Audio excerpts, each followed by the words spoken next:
तुला जपणार आहे. या भागामध्ये मीरा मायाला घेऊन गुहेत जाते आणि त्या ठिकाणी सोबत अथर्वला सुद्धा घेऊन जाते. अंबिका असते. आता तिथे गेल्यानंतर त्यावेळेस त्या ठिकाणी मंजिरी मायाला पाहते, अथर्वला पाहते आणि अंबिकाला पाहते आणि मग ती मायाला बोलते, तू या ठिकाणी आली कशी? तुझी कशी काय एवढी हिंमत झाली? असे ती तिला बोलते आणि माया तिला बघून फारच घाबरलेली असते. त्यानंतर मीरा ती म्हणते, चल माया इथे थांबू नकोस, चल लवकर. आणि मग माया पटकन निघून जाते. आता बघा, अथर्व हे सर्व पाहत असतो, परंतु त्यालाही काही समजत नसतं की सत्य काय आणि असत्य काय आहे. आता घरी आल्यानंतर माया ही झोपलेली असते. त्यावेळेस त्या ठिकाणी अजित येतो आणि अजित जोरजोराने ओरडतो. त्याला फार आनंद झालेला असतो, कारण की त्याला हनीमून करण्यासाठी दुपारी गोव्याला जायचं असतं.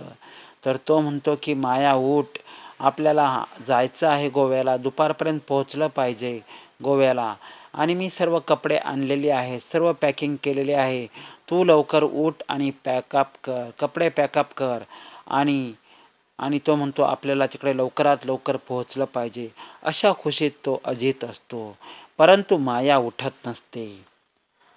तिने झोपायचं नाटक केलेलं असतं आणि तेवढ्यात त्या ठिकाणी मंजिरी येते आणि मंजिरी म्हणते, नाटक करू नकोस माया, झोपायचं तू उठ. मंजिरी म्हणते, नाटक करू नको झोपायचं. तेव्हा अजित म्हणतो, मम्मी मम्मी तुम्ही हे काय करत आहात? ती झोपलेली आहे तरी पण मंजिरी ऐकत नाही आणि तिला ती जबरदस्तीने उठवते.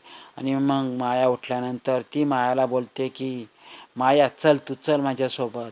माया बोलते, मॅडम मॅडम तुम्ही काय करता आहात? अजित अजित ही मला कुठेतरी घेऊन चालली आहे. तेव्हा तो म्हणतो की मंजिरी मॅडमला, तुम्ही कुठे घेऊन चाललात? जी तू अजिबात मध्ये पडायचं नाही.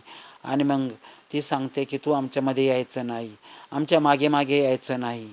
त्यानंतर मंजिरी मायाला घेऊन ती आपल्या रूममध्ये जाते आणि इकडे मीरा आणि अंबिका हे एकत्र अथर्वसोबत असतात आणि मीरा सांगते की तुम्ही जे बघितलं ते सर्व सत्य आहे.